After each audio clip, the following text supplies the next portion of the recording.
ગીર સોમનાથ વેરાવળ પાટણ વિસ્તારમાં સ્વ સોની હીરાબેન પ્રભુદાસ સતીકુંવર સેવા ટ્રસ્ટ દ્વારા ગુજરાત મેરીટાઈમ બોર્ડના પૂર્વ ડાયરેક્ટર કિશોરભાઈ કુહાડા તેમજ સુરત હિંગળાજ ટ્રસ્ટના અધ્યક્ષ જનકભાઈ સતીકુંવર દ્વારા ગુજરાત રાજ્યના મુખ્યમંત્રી શ્રી ભૂપેન્દ્રભાઈ પટેલને સન્માનિત કરેલ।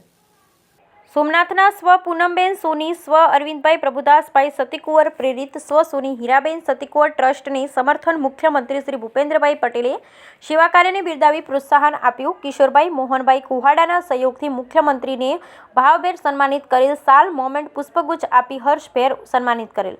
ગુજરાત રાજ્ય મુખ્યમંત્રી શ્રી ભૂપેન્દ્રભાઈ પટેલ સાહેબે સમર્થન આપી મુલાકાતે ગાંધીનગર રૂબરૂ મુલાકાત માટે બોલાવેલ। જે સેવાઓ બજાવનાર સ્વ સોની હીરાબેન પ્રભુદાસ સતીકુંવર સેવા ટ્રસ્ટ, અખિલ ગુજરાત માછીમાર મહામંડળના પ્રમુખ, ગુજરાત મેરીટાઈમ બોર્ડના પૂર્વ ડાયરેક્ટર સહયોગથી સતીકુંવર ટ્રસ્ટને મુખ્યમંત્રીને સન્માનિતનો અમૂલ્ય અવસર પ્રાપ્ત થયેલ।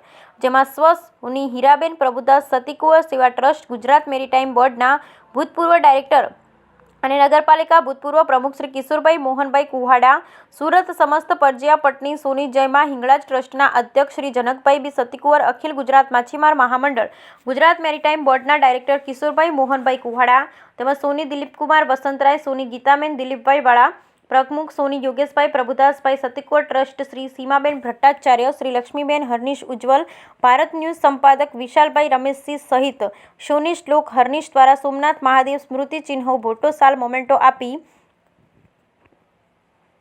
હર્ષભેર મુખ્યમંત્રી ભૂપેન્દ્રભાઈ પટેલને સન્માનિત કરેલ। મુલાકાત હેતુ વેરાવળમાં ચોક અથવા તો માર્ગના નામ આપવા માટે શ્રી હીરાબેન પ્રભુદાસ સતીકુંવર ટ્રસ્ટ નામનો માર્ગ અથવા સર્કલ ચોક આપવા માટે વિનંતી સાથે મુખ્યમંત્રીને કરેલ રજૂઆતને મુખ્યમંત્રી ભૂપેન્દ્રભાઈ પટેલે સાંભળી સમર્થન આપેલ।